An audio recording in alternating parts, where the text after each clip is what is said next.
We are going to have a little bit of a Q&A with a few of the speakers from the B Word Summit, Healing One Boundary at a Time. And currently I have Holly and Cindy here. Some others may pop in as we go. And we're just going to have a little bit of a conversation about boundaries after the summit, kind of some things maybe we learned or things we can dig in on a little bit more, and wanted to just show some appreciation for these ladies that came and spent their time sharing with us at the summit, and how just amazing it was. The feedback, ladies, has been remarkable. Everyone loved what y'all shared. And every time I have an opportunity to connect my women with other great women, it just makes my heart full. So thank you. Thank you. Holly, before we start doing some questions, you're on my upper left, and then Cindy. If you would just introduce yourself really quick, say who you are, maybe where you're at in the world and how you help, what you do. And then Cindy, you can do the same thing. Absolutely, Sam. Thank you. So my name is Holly Toscanini. I am an intuitive living coach and the host of the How to Lose the Weight podcast. I'm also an author and a creator of a coaching program called the Reinvention Code. I work with midlife women who are ready to stop waiting, stop putting their lives on hold until everything is perfect before they pivot and make that reinvention that they've so desperately wanted for themselves. Yeah. So when you say the weight, it's WAIT. Yes. Not Isn't the that fun? Yeah, it's such a good Not play the on body words. weight, but the waiting. I think the waiting is what keeps us all so stuck. And waiting can show up a lot of different ways. It can be waiting till the kids are grown before you decide to start doing things that make you happy, or waiting until you have the perfect relationship or the perfect body. So waiting means something different for everybody. But I find that women in midlife have been waiting long enough, and we really need the little extra support and help to remind ourselves how amazing we already are. Yeah, that's so good. Thank you so much. I'm glad you're here. Cindy, you want to introduce yourself and say a little bit about what you do? Hi, I'm Cindy Burns, and I am a grief to happiness coach. And I help people go from grief to happy. And grief can present itself in all kinds of ways and for all kinds of reasons. And I help you make sense of it, and I help you integrate it into your life and Yeah. make a new life if that's what you need to do. As we talked and got to spend some time together, I know this journey started for you when you lost your husband, but like what you said, for all kinds of reasons, it could be a job loss, a child, or like just a season of life or what you thought was supposed to happen. So it's not just death. Yeah, it was divorce too. And also, if you're not happy, it could be unresolved grief from maybe when you were a child. You just never know. Mm, So that's why I add the happiness in there. I am a grief coach, a life purpose coach, and a happiness coach. And I love all three. happiness. Yeah, that's so good. And you actually need all three to appreciate them. Yes. Yeah. Yeah. To be able to appreciate the happiness, then you have having experienced the sadness on some level or the grief, you fully appreciate, at least I believe, the happiness when you have something to compare it to. We can learn from everything that happens to us in life, and we can grow from it. Yeah, for sure. For sure. I'm so glad both of y'all are with us. One of the things that, as I was watching the comments on YouTube, and we will be doing the summit in the future where we live stream directly into the community. And that just wasn't quite ready for this time on the school platform. And so we had to go live on YouTube, which is fine. It worked. And as I was watching the comments, there were a couple of themes that I saw. But when you go live on YouTube, the way it sets up, the way we've done it, you can't keep those comments. And so we can't go back and look at them. When we go live in the community moving forward, we'll have all those comments for sure. But something that I thought maybe y'all could, and we'll just tag team. So Holly, you can go first this time, and then Cindy, and we'll vice versa. And if you have anything to share, then you can. And if you're like, you know what, I'm not sure that I have an answer for that. You don't have to have an answer for everything. But one of the comments that I saw people asking is, why do I second guess myself so much when I'm setting boundaries? Holly, do you have anything to maybe say to that? Oh, absolutely. I truly believe we, especially as women, second guess ourselves because we've been taught not to trust ourselves.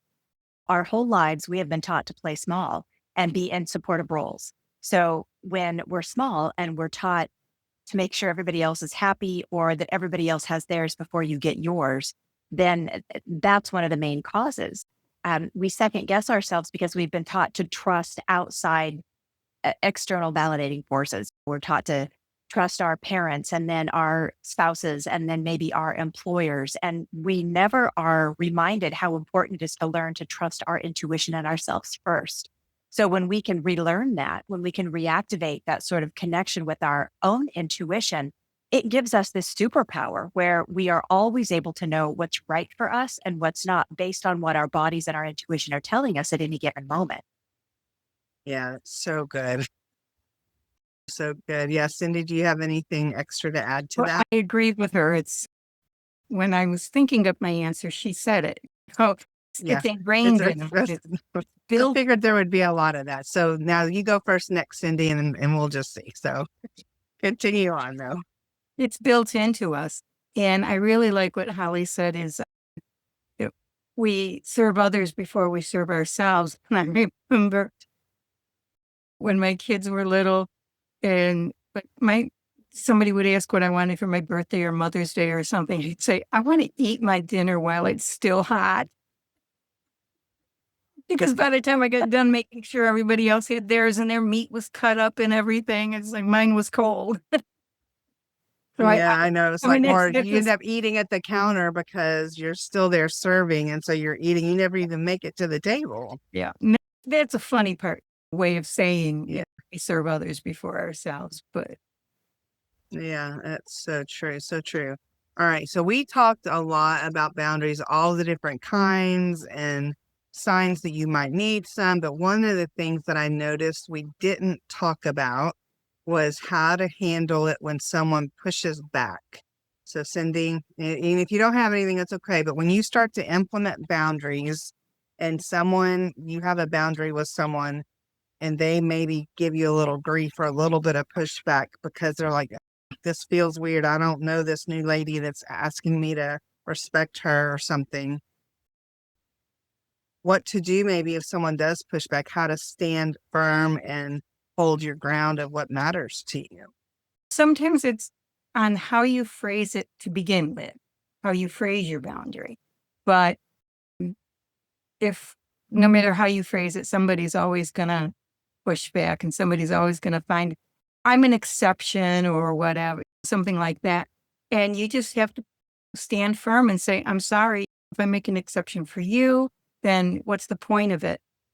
But just make sure that you stand firm and this is my hill and I'm going to defend it. Yeah, because if you don't, they will run They'll you run over. roughshod. They have to go over Yeah, you. for sure. Holly, do you have any extra feedback on that? Because there's a lot of different ways you can go with that. Oh, absolutely. And wouldn't it be nice if the easiest way was just to say no and smile and walk away? That is my ultimate goal, is to be that kind of woman. But the thing with boundaries is you have to practice setting them in order to become more confident at enforcing them. And while we're in that learning phase of practicing our boundaries, I think some really good phrases to tuck away in your pocket are things like, I need to have some time to think about that before I give you an answer. Or another good one could be, no, thank you, and no explanation. Or even, no, that just doesn't work for me right now. And then always thanking them. Thank you for thinking of me. Thank you for asking. The more we practice those really simple, basic lines, the easier it's going to be to say them. And the first time you're going to break out in a sweat and you're going to second guess yourself and then you're going to feel bad all day long because you didn't just cave and give in. But I promise you, the more you practice, not only the easier is it going to get, but the more confident you're going to feel when you're actually saying, no, thank you. That was so good and sending you as well. Just the way that you get to say no, and it's okay. And very funny, very true story. One of the women that spoke at the podcast were pretty good friends. I'm actually friends with several of the women. I think I would consider y'all friends as well, but this is someone I'm like friends with. And she messaged me, hey, I think maybe we should start it. She's like, hey, maybe we should start a podcast together about this topic. And I'm like, wow, yeah, that's a great idea. I don't know if I have the bandwidth to take it on at this point right now.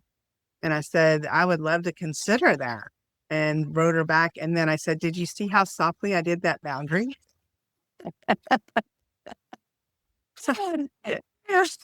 And she said, yes, played. Played. And right. So it was kind and it was loving, but it was true. I just don't know that I have the time to do it right now, and without taking away from something else.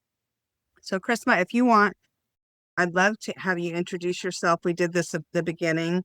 The other ladies just said who they were, where they're at in the world, and how they help. Just a little bit so that the people watching, as you're sharing and answering questions, we're just doing it kind of panel style. Yeah. They'll know who you are. So I'd love to have you introduce yourself. All right. Thanks. My name's Krista Ratz. I am the founder of an organization called Lighthouse Recovery Community Center. It's a nonprofit that helps individuals that have struggled with addiction, substance use disorder, or any type, really. So that's my fun gift back to the world, is to be able to help people navigate through overcoming different types of things that we attach ourselves to and give our power away to, and explore different ways to. There's lots of different pathways to recovery, and recovery is actually defined as regaining things once lost. That's what we get to navigate and do together. And then I also do 90 breath work. So that's really neat opportunity for individuals to release trapped, stored, held on to traumas, stuck emotions, self-limiting beliefs. It's quite magical to use breath medicine and body wisdom to do those things. Yeah, that was one of the favorite parts of this summit. There's a couple of you that actually did a little breath work during your process, during your time. And that was one of the favorite things. The ladies loved that. Just taking the moment just to stop, breathe, notice our bodies. And that's something that for so many of us, I'm telling you, we certainly weren't taught that as a kid, right? It's not what we were taught. So the question that we just answered, that Cindy and Holly both answered, I'll give you an opportunity and you can pass if you don't have anything to say. That's fully acceptable. But when you start to set boundaries and people give you a little bit of pushback or challenge you on it, do you have a suggestion of how to maybe hold strong on your boundary, or maybe when to expect pushback? Anything around that?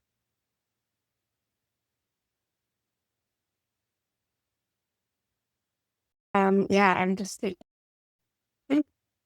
of strong. I don't have a hard time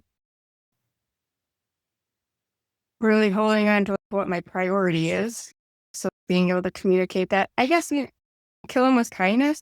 Thanks again for the consideration. I really appreciate it. But fortunately, I have a really good understanding of what margin I have today. So Yeah, I guess that's one of them, is just the appreciation again, and maybe hopefully a redirecting energy in that sense. Then coming across firmly with having a true understanding of where I stand and what my truth is. Yeah. So one of the things we also talked a little bit about, and Melanie, I was hoping that she would be here because she talked a little bit about this, about the masculine and feminine energies. And she's actually a proponent of, hold on one second, let's turn that off. Our ice maker has started making this wonderful noise periodically, and it just started. So I asked my lovely husband, because otherwise y'all are going to hear it sounding like a cat that's dying. That's bad. No offense to the cats. What was I saying? Oh, masculine, feminine. So I was really hoping that Melanie would be here because she is a very big proponent that masculine and feminine, we all have both, right? And we definitely do. But I wanted to get her take on this particular thing because I think that there's a way that you can actually use our femininity as part of setting boundaries that makes us a little different than how the guys show up or with the masculine, right? And so a way to lean in a little bit on the feminine. Holly, do you have any thoughts about using your feminine energy around boundaries? Absolutely, because I really believe that boundary setting is spiritual and emotional work. So when we are able to step into our feminine, we have to remember it's not all sort of soft yin energy, that we can be feminine and be powerful and tap into that little bit of masculine or yang energy at the same time. And ways that we can do that are by being soft, but also being firm. Just because someone asks something of me, I don't have to apologize for saying no. I can say no in a very kind and sweet way while I'm standing in that masculine energy where it's really all about power. It's all about knowing who you are, knowing why you're here, and knowing what you stand for. And when you can step into that part of masculine energy, it only increases the ability to pull in that feminine sort of goddess energy as well. Because the goddess isn't going to apologize for saying no to something she doesn't want to do. She will kindly say no and then gently let you walk away with your dignity intact. Yeah, I'm really glad you said that. We'll see what the other ladies say, but I love that because one of the things I think that when people talk about feminine and masculine, they automatically they assume that feminine means weak, but feminine is strong. It's just a different kind of strong. And one of my relationship coach, Andre, he talks about the dance, like ballroom dancing. And he talks about the woman comes into the man's frame and he's holding and supporting her. But he loves like the Fred Astaire thing. Like she has to do everything I do backwards Heels. and heels, right? And so it's a whole different thing. But I do think that when we use our feminine energy to draw in with love and kindness and all the good things, but then we're able to have that firm stance without being harsh, I think it's beautiful. Cindy, do you have anything to share on that? Oh, you're muted now. Sorry, the thunder was getting loud. Not really a lot. I think Holly, she reads my mind half the time. Yeah. But I do Yeah. like the idea of, as a woman, we can be strong. And we're strong enough to give birth. And so we should be strong enough to assert ourselves when it's necessary. Yeah, that's so good. Chrisma, do you have anything? No, I was just thinking about how she said that and just the unseen, intuitive, emotional strength that we have. But no, Yeah. And we're strong enough to give birth. That was good, Cindy. That was very good. Play. Well played. Yeah, which is let why I me just wanted see to what. that the relationship and experience a mother has, how much strength it takes to have that type of relationship.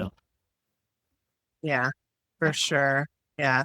So what do you do if this will be the last question just because I want to keep on everybody's time and keep these, manageable. Um, but what if someone, I don't know if you've ever known anybody that would actually test your boundaries on purpose, like they know you're trying to do something different and you're saying, look, and Chris, me in the recovery world, you and I have played in that dance and somebody's, oh, it's just going to hang out here or it's just whatever. So, Cindy, you would go, then Chrisman, then Holly.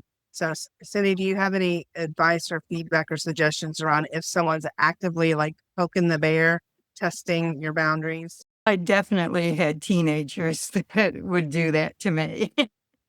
I think anybody who's raised teenagers knows that. And I put my foot down with the kids. You have to. It's like, if you don't like it, here, find someone else, somewhere else to live. And one of them took me up on it and went to his friend's house and stayed there for the rest of the summer. And finally, he called me, or his friend's mother called me back because we'd been in contact, she and I. I said, anytime you're sick of him, kick him out, send him home. So she called me about a week before school started and she said, somebody wants to talk to you. And he said, can I come back home? I said, I never told you had to leave. But I also had a boss that would test my boundaries. And he was a micromanager. And I knew what I was doing. I was good at my job. And I finally had to start telling him that, he was just the owner of the company. He didn't really understand what we all did on a day-to-day basis. And I told him that. I said, you don't understand what goes into this business. You just understand how much money you're going to make. And that kind of shut him down a little bit. I said it nicely, but it shut him down a little bit. And he was a little nicer to me for a while. Let's get my daughter when she was about 15. Her dad and I had divorced when she was little. And she came to me. She's like, I want to go live with dad. I'm like, I'll help you pack. And can I take you now? And then she's like, oh, wait, I don't really want to go. And she was just mad at me and thought I would bow to what she wanted because she's like, I'm going to leave. That didn't work out. So sometimes when they test, you just have to hold. It's really hard, especially with the kids. Krishna, you got anything around testing boundaries? I just think of the healthy detachment route and not personalizing the push. Like I don't need to waver because of this experience. Whatever's going on is in them, not me. So not taking that on, I guess, is what I'm thinking about, like that healthy detachment. And then I'm thinking about like the filling your cup, which you always talk about. But I also think of like we can be really bold in those moments, but not to forget to fill the cup. And for me, that's like, who's my tribe? For me, it's I go to a meeting, right? Or I like connect with women or either way, like I need to fill myself up and make sure I do that because those things can energetically and spiritually have that depletion power if I'm not careful. Yeah, that's so good. Where remembering where your energy comes from, the energy boost or the energy drain, and making sure you're continuing to fill your cup. That's so good. Yeah, Holly, what about you? Oh, absolutely. I've had people testing my boundaries. My ex-husband was very good at it. He would do it constantly. In the beginning, I didn't have any boundaries. But as I became stronger and our relationship started to fall apart, I realized that every time I held my boundary, that's when he would back off. And I took that experience and parlayed that into work environments where I would have a boss that would ask me to come in on Saturdays when I was already working 45 hours Monday through Friday. And I politely said no, and then called me out in a meeting in front of everybody and made a big deal about how I wouldn't sacrifice my Saturday for the better of the business. And in the moment, you always go, oh, I wish I would have thought of something good to say. But I held my own. I was silent and I smiled and I didn't say anything. And after that, just being quiet is just the power of sometimes being silent. I knew why I was saying no. I was comfortable with saying no. I let him create his little nonsense over making a big deal out of it. And afterwards, other people came up to me and said, I'm so glad you just let him be him because he looked ridiculous. And you ended up just looking very graceful and competent. And I was terrified I was going to get in trouble because I didn't cave and say, okay, fine, I'll come in on a Saturday. But I felt so much better afterwards, knowing that now other people in my business, other people in my job would now be comfortable saying no when they didn't want to have to do something above and beyond what they were already expected to do. Yeah, that's so good. Well, I have one of my admin team, because I think y'all know I own an admin company as well, your admin ninja. And I've done most of the stuff for Safe Heart Connections I do on my own. But one of the processes that I'm working on right now is for after the summit, I'm taking each of the 5 days and all 6 women get a copy of their own file. And so that's something I was going to have Laura do. And so I messaged her on Friday and said, hey, this is where all the files are. This is where I need them. And I forgot she was going out of town, like for a trip, and won't be back until Wednesday. I wasn't trying to be I just forgot. And she wrote me back and said, hey, I got the instructions on this. Can I do this on Wednesday when I get back? Or would you like me to reassign it to someone else on the team? And I'm like, look at that girl go. Because, yeah, I want my team to be able to do those things because I just forgot. And I wasn't trying to say, come in on a Saturday, be a jerk like your guy, Holly. And sometimes we forget. And so sometimes that's another reminder that if somebody asks you to do something and you're like, oh, wait, she already knew that I wasn't going to be here. Why is she asking? I would just put it back very politely, like Christmas said, the don't take it personal. It's about me, not them. And so, yeah, this has been really good. And I appreciate each of you. We had 30 amazing women that were part of the summit. You were the 3 that showed up to do this Q&A call with me.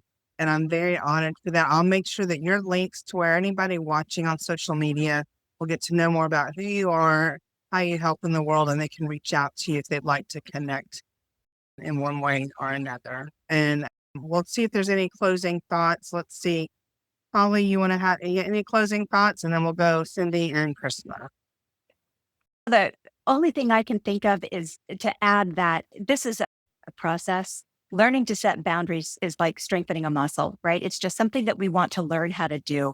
And as I mentioned before, the more you practice at it, the easier it gets. But I also feel like connecting with other like-minded women that are even a step or two ahead of you or even behind you gives you an opportunity to share what you know and learn from others. And so I was really grateful for this opportunity and really excited to meet all these amazing women. So thank you, Sam.